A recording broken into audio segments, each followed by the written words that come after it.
باوجود تو کم سے کم میں کسی اور بچے کو ضرور بچانے کی کوشش کروں گا. صحیح, بالکل. تو مجھے یہ سمجھ میں آتی ہے میڈم کہ جو بچے یہ لٹیگیشن میں انوالو ہوتے ہیں ان کا یہ بنیادی حق ہے کہ انہیں دونوں پیرنٹس تک ایکسیس ملے, مساوی ایکسیس ملے, برابر کی ایکسیس ملے. بالکل صحیح. اور یہ برابر کی جب ایکسیس نہیں ملتی, یا 2 گھنٹے یا 4 گھنٹے کی کورٹ پریمیسز کی ایکسیس ملتی ہے, جی, تو اس میں ایک اور بڑا المیہ انوالو ہے کہ اس میں جو کسٹوڈیل پیرنٹ جن کے پاس بچہ ہوتا ہے جی, وہ اکثر بچے کو برین واش کرتے رہتے ہیں. صحیح, جھوٹ سچ سب کا زوج کے حوالے سے بتایا جاتا ہے, کہانیاں بتائی جاتی ہیں, اسے پوائزن کیا جاتا ہے نان کسٹوڈیل, کیونکہ اس تک رسائی نہیں ہوتی اس بیچارے کی 2 گھنٹے یا 3 گھنٹے کی مہینے میں 1 یا 2 دفعہ, تو وہ بچہ پوائزن ہو جاتا ہے. بالکل. اور جو ایسے پوائزن بچے ہوتے ہیں, اگر آپ ان کو سائیکولوجیکل انالیسس کریں ان کا, یا آپ دیکھیں گے سوسائٹی میں ان کا کیا رول ہے, تو وہ ایکچولی ایک ڈیفیکٹو آپ پروڈکٹ جو ہے سوسائٹی میں لانچ کر رہے ہیں. بالکل صحیح. انسان کا بچہ جی اگر 2 یا 3 سال کی عمر میں اگر وہ لٹیگیشن میں آ گیا, یا خدا نہ خواستہ اس کے ماں باپ کے درمیان علیحدگی ہو گئی ہے,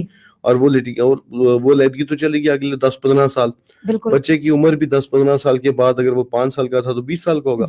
تو 20 سال میں جب وہ جوان ہوگا اور وہ آپ کی سوسائٹی میں انوالو ہوگا, تو وہ ایک بیسکلی بیلنس پرسنالٹی نہیں ہوگی, بلکہ ایک امبیلنس پرسنالٹی ہوگی, شدت پسند پرسنالٹی ہوگی. اور جب وہ بچہ آگے شادی کرے گا تو اس کے جو آگے جو اس کا جو بھی اسپاؤس ہوگا, وہ بچہ ہوگا یا بچی ہوگا, وہ ساری زندگی اپنی اگلی 10-12-15 سال اپنے اسپاؤس سے بدلے لیتے گزارے گا. بالکل صحیح. انسانی نفسیات ہے, جو بچپن میں اس کے ساتھ گزری اچھی یا بری, وہ ہی انسان عام طور پہ ریپیٹ کر رہا ہوتا ہے اپنے اسپاؤسز کے ساتھ. بالکل. تو میری یہ انڈرسٹینڈنگ ہے جی کہ چلیں اگر ایک وہ جیسے اللہ پاک کے نبی کہتے ہیں جی کہ کسی نے راستے سے اگر ایک پتھر بھی اٹھا دیا تو اسے اس کا ثواب ملے گا. تو چلیں ایک کوشش ہے کہ صدقہ جاریہ ہی صحیح, شاید اللہ تعالیٰ کہ ہاں میری یہ چھوٹی سی کوشش قبول ہو جائے, شاید کسی کی دعا اللہ تعالیٰ میرے حق میں قبول کر لے اور میرے لیے بخشش کا سامان ہو جائے, بس یہی ہے. بالکل یقیناً آپ بہت ساری دعائیں جو ہے وہ وصول کرتے ہیں اور ساتھ ساتھ کرتے رہتے ہیں. وہ آپ اکثر کہتے ہیں نا کہ شکوہ ظلمت شب سے تو کہیں بہتر تھا. بالکل جی, اپنے حصے کی کوئی شمع جلاتے جاتے. بالکل بڑی خوبصورت یہ بات آپ نے کی, اقبال کا یہ شعر ہے جی. بیسکلی مجھے اس چیز نے بہت زیادہ مہمیز دی بہت شروع میں.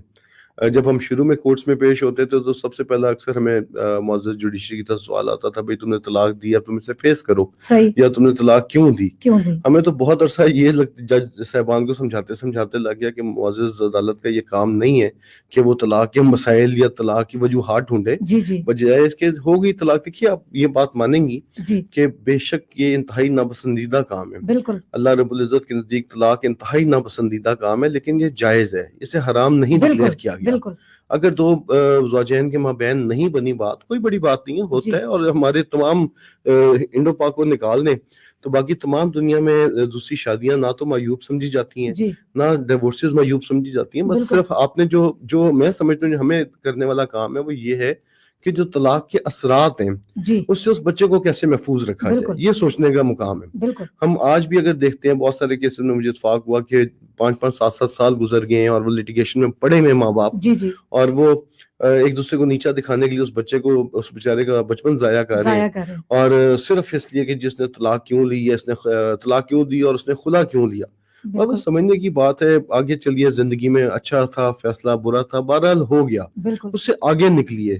زندگی بہت خوبصورت ہے, اس بچے کو بچائیں اس نفرت اور اس کی بھین چڑھنے سے جو آلریڈی آپ کے درمیان ہے.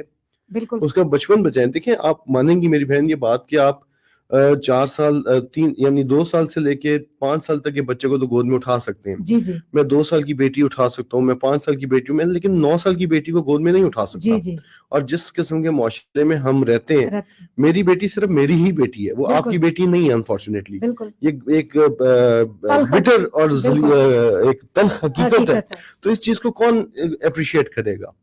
بیسکلی جو میرا نقطہ نظر ہے, جو میں لوگوں کو ریکویسٹ بھی کرتا ہوں کہ یار آپ کے بچے کے ساتھ تعلق اہم ہے. آپ آج اگر آپ کا بیٹا 3 سال کا اور وہ لٹیگیشن میں آپ انوالو ہو گئے ہو, تو آج سے 10 سال کے بعد آپ اپنے بچے کو وہ لٹیگیشن کے پلندے نہیں دکھاؤ گے کہ جناب میں نے یہ وکیل کیا, میں نے اس وکیل کو اتنی فیس دی, میں نے یہ اپلیکیشن دی. بچہ آپ سے سمپل ایک سوال پوچھے گا, بابا میری برتھ ڈے تھی, آپ کہاں تھے؟ بابا میں اسکول میں مجھے بلی کیا گیا, میں نے دیکھا آپ کی طرف, آپ کہاں تھے؟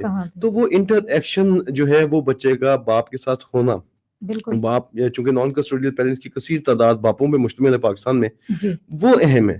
جی شیئرڈ پیرنٹنگ کی طرف جائیے. اللہ دیکھیے میری یہ علم ہے, ہو سکتا ہے میں مسٹیکن ہوں, میرا علم محدود ہے, قرآن پہ تو بالکل علم نہیں میں رکھتا انفارچونیٹلی, لیکن سورہ البقرہ کی ایک آیت ہے جی, آیت نمبر 233 جی قرآن حکیم کی.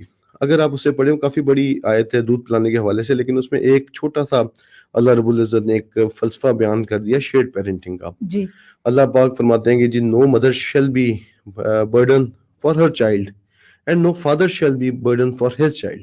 سبحان یعنی اللہ. ایک بچے کی وجہ سے نہ ماں کو اذیت دی جائے گی اور نہ باپ. اور نہ ہی اس بچے کی وجہ سے باپ کو اذیت دی جائے گی. بالکل صحیح. تو ایک شیئرڈ پیرنٹنگ کا تو کانسیپٹ آ گیا نا جی. جی جی اگر وہ ماں اور باپ اس بچے کی وجہ سے اذیت نہیں دی جا سکتی تو آپ اسے لٹیگیشن میں, اور جب ہم قرآن کی بات کرتے ہیں, اسلامی شریعت کی بات کرتے جی ہیں, جی اللہ پاک نے ایک بڑا خوبصورت پہلو ہمیں دے دیا وہ حیثیت مسلمان کہ بھئی نہیں, اگر آپ کی بانڈی تو احسن طریقے سے علیحدہ ہو جاؤ. علیحدہ ہو جائے. وہ احسن طریقہ ہم نے مائنس کر دیا انفارچونیٹلی, اور جی علیحدہ ہونے پہ ہم لگے ہوئے ہیں اور بالکل. معاشرے کو تباہ کر رہے ہیں, اور اللہ معاف کرے. اور یہی میرے خیال میں وہ امبیلنس ہے جو ہم نے کریٹ کر لی ہے, جس کی وجہ سے ایک غیر ہموار اور غیر متوازن سی سوسائٹی ہماری پیدا ہو چکی ہے, جس میں انتہائی شدت پسندی ہے, بات کرنے کو یا بات سننے کو کوئی تیار نہیں ہے ایک دوسرے کی. بالکل جی. صحیح, بالکل صحیح بات. اور اس میں ہمیں یہ دیکھنا چاہیے, خاص طور پہ جو بھی بچہ جس کے بھی پاس ہے, جی اس کو یہ دیکھنا چاہیے کہ وہ سب سے پہلے اپنے بچے کی پرسنالٹی کو تباہ کر رہے ہیں. بالکل. یعنی وہ باقی کام تو بعد میں ہوگا نا, کہ آپ جی اپنی بالکل. ایک تسکین کے لیے, اپنی انا کی تسکین کے لیے اگر اس کے ذہن کو آپ آلودہ کر رہے ہیں جی تو آپ یہ دیکھیں کہ سب سے پہلے وہ بچہ جو ہے اس کو افیکٹ ہوگا.